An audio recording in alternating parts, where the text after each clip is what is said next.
নমস্কার বন্ধুরা, আবারও চলে এসেছি প্রতিদিনের নেই আরেকটি সুন্দর হেলদি তেল ছাড়া একেবারে স্বাস্থ্যকর টিফিন বা ব্রেকফাস্ট রেসিপি। তো চলুন আজকে রেসিপিটি দেখে নেওয়া যাক। আমি কিভাবে আজকে এই সম্পূর্ণ তেল ছাড়া একেবারে স্বাস্থ্যকর ভীষণই টেস্টি একটি ব্রেকফাস্টের রেসিপি আপনাদের সাথে শেয়ার করছি। তো রেসিপিটি দেখার পূর্বেই ভিডিওটিতে একটি লাইক দিয়ে ভিডিওটি শুরু করবেন। আশা করছি আপনাদের ভীষণ ভালো লাগবে। একেবারে অয়েল ফ্রি রেসিপি, ভীষণ হেলদি এবং স্বাস্থ্যকর। আমি এখানে এই রেসিপিটি বানানোর জন্য নিয়েছি, দেখো, আতপ চাল 200 গ্রাম নিয়েছি। আর আতপ চালটাকে আমি 6 থেকে 5-6 ঘন্টা মতো ভালো করে ভিজিয়ে রেখে দিয়েছিলাম। আর যেহেতু বাজার থেকে কেনা আতপ চাল, এর মধ্যে অনেকটা পরিমাণে নোংরা থাকে বা একটা ডাস্ট পাউডারের মতো থাকে, তার জন্য আমি 4-5 বার জল পাল্টে পাল্টে ধুয়ে ভালো করে এটা 5 থেকে 6 ঘন্টা ভিজিয়ে রেখে দিয়েছিলাম। খুব ভালো মতো ভিজে গেছে। আমি তোমাদের হাতে একটু টিপেও দেখিয়ে দিলাম যে খুব ভালোভাবে যখন ভিজে যাবে দেখবে দুটো আঙুল দিয়ে চেপে দিলে বেশ একদম চালটা ডাস্ট গুঁড়ো গুঁড়ো হয়ে যাচ্ছে, তখন বুঝে যাবে চালটা খুব ভালো মতো ভিজে গেছে। এরপর আমি একটা মিক্সিং বোল নিয়েছি, মিক্সিং জার নিয়েছি। আর ওই জারের মধ্যেই চালগুলোকে আমি খুব ভালো করে জল থেকে ছেঁকে ছেঁকে পরিষ্কার করে আমি এই মিক্সিং জারটার মধ্যে দিয়ে দিচ্ছি। দিয়ে এবারে এটাকে মিক্সিতে একটু খুব ভালো করে পেস্ট বানিয়ে নেব, একদম খুব সুন্দরভাবে। একেবারে ময়দা, আটা এবং সুজি ছাড়াই ভীষণ স্বাস্থ্যকর হেলদি একটা রেসিপি আপনাদের সাথে শেয়ার করছি। আর এই আতপ চালের মধ্যেই দিয়ে দেব আমি 1 বাটি পরিমাণে এখানে টক দই, আর দেব ওই বাটিটার মাপ করে এখানে 1 বাটি জল।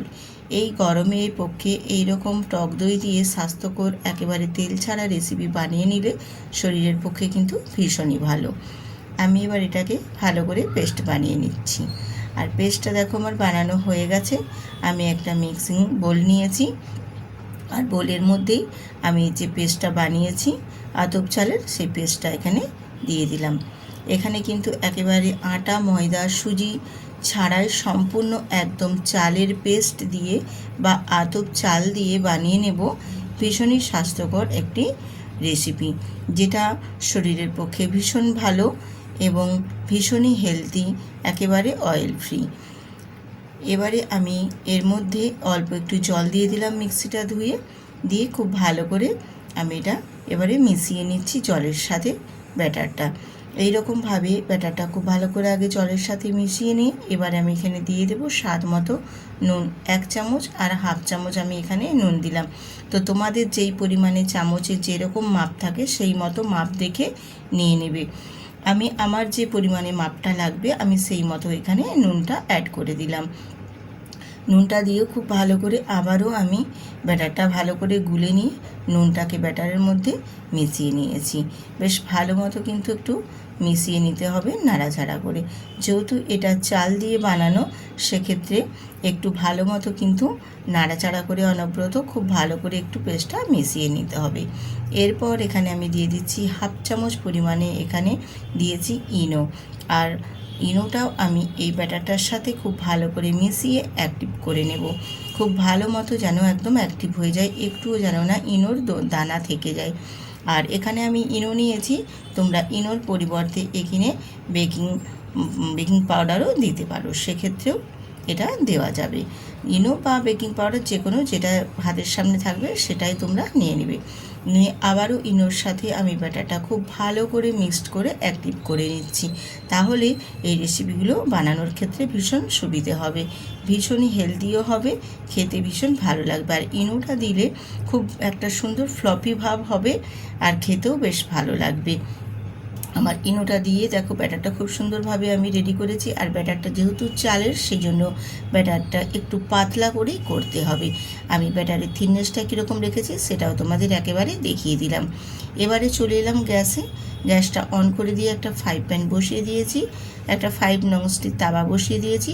দিয়ে একেবারে 1 ফোঁটা তেল দিয়ে আমি একটু তেলটা ব্রাশ করে নিচ্ছি। তোমরা দেখে নিশ্চয়ই বুঝতে পারছো যে তাওয়ার মধ্যে কিন্তু একটুও তেল লেগে নেই, জাস্ট শুধু একটু নামমাত্র দেওয়া। দিয়ে এবারে 1 হাতা করে আমি ওই চালের যে মিশ্রণের ব্যাটারটা রেডি করেছি সেই ব্যাটারটা দিয়ে দিলাম, দিয়ে হাতাটা দিয়েই গোল করে ঘুরিয়ে দেব। তাহলে বেশ সুন্দরভাবে একদম অসংখ্য ছিদ্রযুক্ত হয়ে বেশ ছোট ছোট আস্তে আস্তে করে একটা বুঁদি বুঁদি ছিদ্র ছিদ্র তৈরি হয়ে যাবে। দিয়ে এবারে ওপর থেকে একটা ঢাকনা দিয়ে ঢেকে দেব। কয়েক সেকেন্ড আমি ঢেকে দেব। কয়েক সেকেন্ড ঢেকে দিলেই বেশ সুন্দরভাবে একদম মানে অপর পাশটা ভাজা হয়ে যাবে। তারপর আমি উল্টে দেব, কিন্তু তার আগে তোমাদের দেখিয়ে দিচ্ছি, দেখো কত সুন্দরভাবে চারপাশ থেকে আপনাতেই কিন্তু ছেড়ে একদম উঠে চলে আসছে। এরপর আমি অপর পাশটা ভেজে নেওয়ার পর উল্টে দেব আরেকটা পাশ ভেজে নেওয়ার জন্য। এই রকমভাবে উল্টে পাশে দুটো পাশই আমি ভেজে নেব, জাস্ট কয়েক সেকেন্ড মতো সময় নিয়ে। খুব বেশিক্ষণ কিন্তু সময় লাগে না। যেমন এটা আটা ময়দা দিয়ে করলে একটু সময় লাগে, যেহেতু এটা চালের পুরোটাই একদম সম্পূর্ণ, সেক্ষেত্রে কিন্তু আর বেশি সময় নেবে না। খুবই তাড়াতাড়ি এবং কুইকভাবে রেডি হয়ে যাবে। এই রকম সুন্দর সুন্দর হেলদি ব্রেকফাস্ট বা স্কুল অফিসের টিফিনের রেসিপির ক্ষেত্রেও বানিয়ে নিতে পারবেন। ভীষণই হেলদি এবং স্বাস্থ্যকর, আর একেবারে যেটা খুব মেন ইম্পর্টেন্ট সেটা হচ্ছে একদম অয়েল ফ্রি রেসিপি, যেটা আমাদের শরীরের পক্ষে ভীষণই ভালো। এইরকমভাবে আমি টিফিন রেসিপিগুলো বানিয়ে নিচ্ছি আর তোমাদের দেখিয়ে দিচ্ছি কীভাবে কীরকম প্রসেসে আমি প্রত্যেকটাই ব্রেকফাস্ট বা টিফিন রেসিপি বানিয়ে নিচ্ছি। এইরকমভাবে তোমরাও বাড়িতে বানিয়ে নেবেন বন্ধুরা। ভীষণই স্বাস্থ্যকর এবং ভীষণ হেলদি। এইভাবে বানিয়ে নিলে কি বলতো, চটপট বানানো হয়ে যায় আর একেবারেই কিন্তু স্বাস্থ্যকর। ছোট বড় সবাই কিন্তু খেতে পারবে, ভীষণই হেলদি।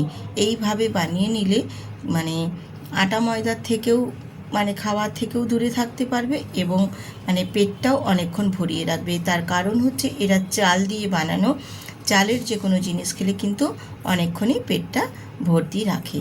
আর তোমাদের টিফিনটা আমি দেখিয়েও দিচ্ছি যে কতটা সুন্দরভাবে কত ছিদ্রযুক্ত হয়েছে। এইভাবে আবারও কিছুক্ষণ কয়েক সেকেন্ড এরকমভাবে ঢেকে আমি এগুলোকে সব রেডি করে নেব। আর যদি আজকের এই রেসিপিটি তোমাদের ভালো লেগে থাকে, আমি রূপা বলছি ব্লগস উইথ রূপা চ্যানেল থেকে, তাহলে অবশ্যই ভিডিওটিতে একটি লাইক দিয়ে সুন্দর করে একটা কমেন্ট করবেন। আর যেসব নতুন নতুন বন্ধুরা আজকে দেখছেন আমার এই ভিডিওটি, অবশ্যই কিন্তু সাবস্ক্রাইব করে বেল আইকনটি প্রেস করে রাখবেন।